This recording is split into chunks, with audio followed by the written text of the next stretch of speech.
अस्सलाम वालेकुम। प्यारे बच्चों, आज हम फिजिक्स के unit number 6 mechanical properties of matter के एक्सरसाइज सवालात को ना सिर्फ समझेंगे बल्कि आसान जुबान में इनके जवाबात भी सीखेंगे। तो आइए शुरुआत करते हैं। प्यारे बच्चों, आज का हमारा पहला क्वेश्चन है, why heavy animals like an elephant have a large area of the foot.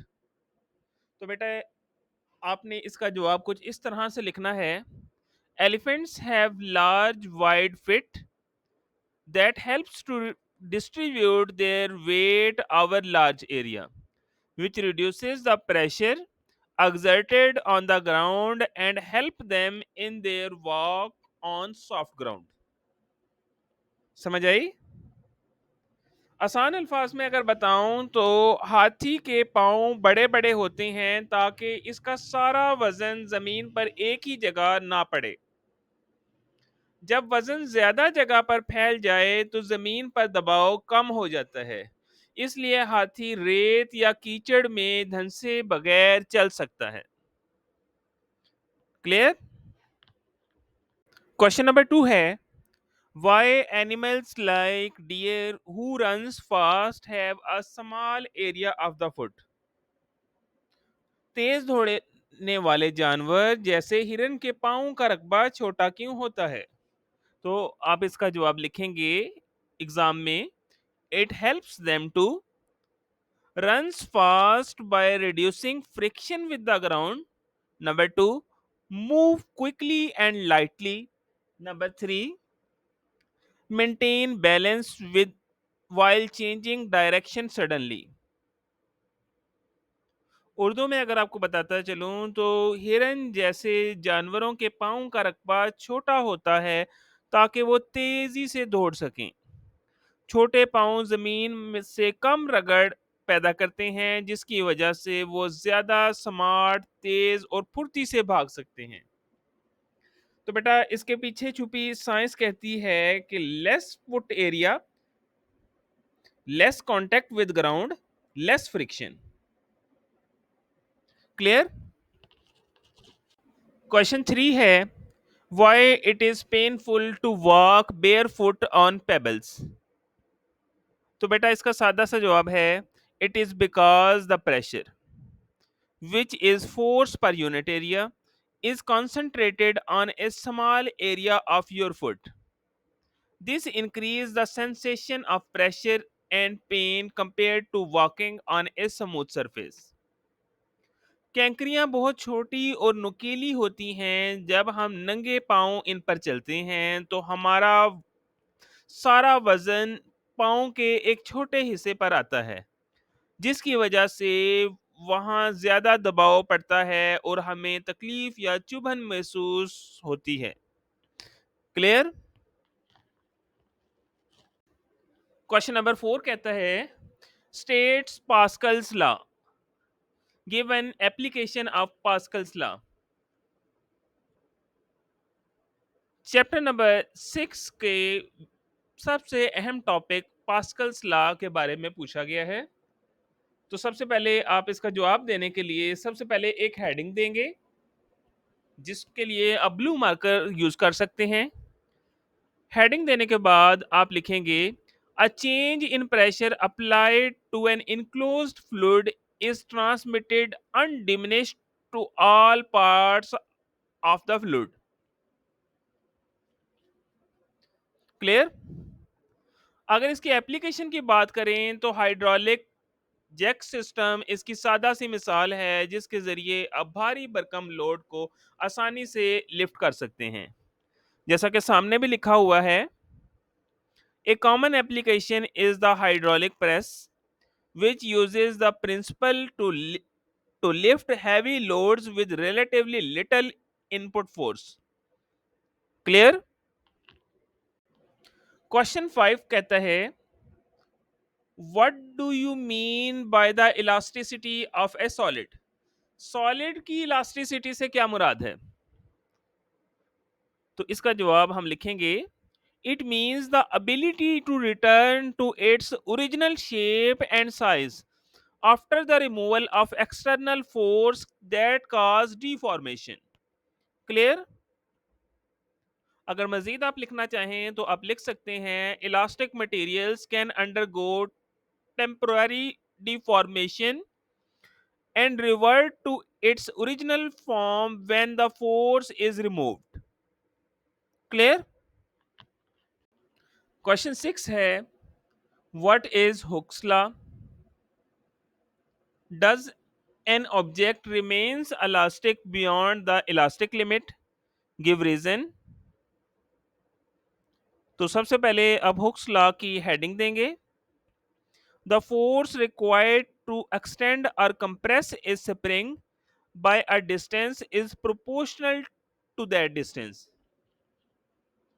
Mathematically अगर आप देखें तो F इज इक्वल टू के एक्स, जहां F जो है वो फोर्स को जाहिर करती है और X जो है ये एक्सटेंशन को जाहिर करती है. हुक्स लॉ कहता है कि किसी भी मटेरियल में उतनी ही जो हमारे पास कंप्रेशन या एक्सटेंशन आएगी जितनी हम उसमें फोर्स लगाएंगे, और जैसे ही फोर्स रिमूव करेंगे तो बॉडी अपनी ओरिजिनल पोजीशन पर वापस आ जाएगी with in an elastic limit. सादा लफ्जों में अगर हम बात करें तो हुक्स लॉ कहता है कि फोर्स डायरेक्टली प्रोपोर्शनल है डिस्प्लेसमेंट के. जितनी ज्यादा फोर्स उतना ज्यादा डिस्प्लेसमेंट. क्लियर? अब इलास्टिक लिमिट से अगर हम आगे निकल जाएं तो फिर क्या होगा? मतलब कि मटेरियल की सेफ लिमिट से अगर आप बाहर निकल गए, आगे निकल गए, फिर क्या होगा? तो याद रखिएगा, beyond the elastic limit an object doesn't remains elastic because it undergoes permanent deformation and cannot return to its original shape. Clear? Question 6.7 में पूछा गया है कि फोर्स और प्रेशर के दरमियान क्या फर्क है. Distinguish between force and pressure. तो बेटा इसके लिए आपने अलग अलग हेडिंग्स दे लेनी है फोर्स और प्रेशर की. सबसे पहले हम फोर्स को डिफाइन करेंगे. Force is a push or a pull on an object that can cause it to change velocity. It is measured in newtons n. इसका सिंबल है. प्रेशर की अगर हम बात करें, pressure is the amount of force exerted per unit area. किसी भी सतह के यूनिट एरिया पर लगने वाली फोर्स को प्रेशर कहते हैं, जिसे हम पास्कल्स में मेजर करते हैं. It is measured in pascals. Clear? आठवें सवाल में बेटा पूछा गया है what is the relationship between liquid pressure and depth of the liquid. तो हम इसका जवाब कुछ इस तरह से लिखेंगे कि liquid pressure increases with depth because pressure is directly proportional to the depth of the liquid. This is due to the weight of the liquid above that point exerted more pressure. जितना ज्यादा wait ऊपर होगा उतना ज्यादा pressure होगा. Means जितनी ज्यादा depth में जाएंगे उतना ज्यादा ऊपर लिक्विड जितना मौजूद होगा उसका तमाम का प्रेशर आएगा. तो हमें मालूम हुआ कि लिक्विड प्रेशर डायरेक्टली प्रोपोर्शनल है डेप्थ ऑफ द लिक्विड के. क्लियर?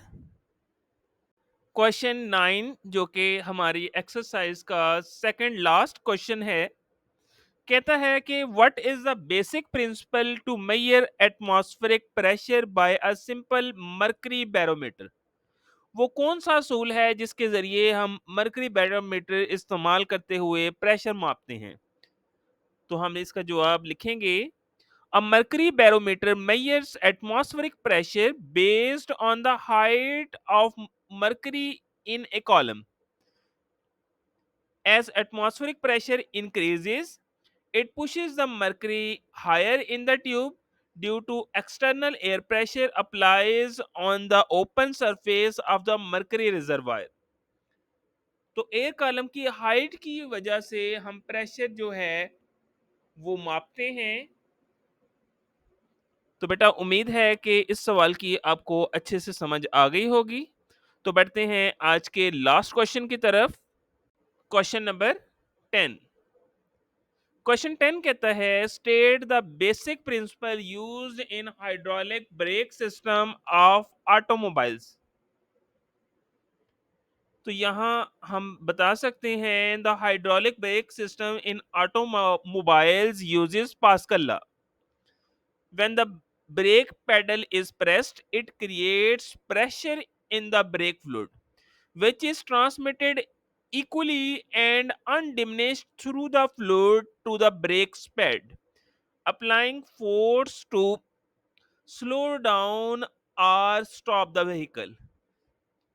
माया का जो प्रेशर है वो बगैर किसी तब्दीली के पाइपों में एक एंड से दूसरे एंड पर मुंतकिल हो जाता है, जो कि कहलाता है पास्कल लॉ। और इसी असूल को यूज करते हुए एक अच्छा फ्लूइड, इनकम्प्रेसिबल फ्लूइड इस्तेमाल किया जाता है ताकि ऑटोमोबाइल्स की स्पीड को हम इजीली कंट्रोल करें और हादसा से बच सकें। तो देख लें पास्कल लॉ की हमारी जिंदगियों में कितनी अहमियत है कि ये हमारी जिंदगी के हर शोबे में अप्लाई होते हैं। तो बेटा इसी तरह के मज़ीद इन्फॉर्मेटिव वीडियोस देखने के लिए चैनल को लाजमी सब्सक्राइब करें। अल्लाह हाफिज़।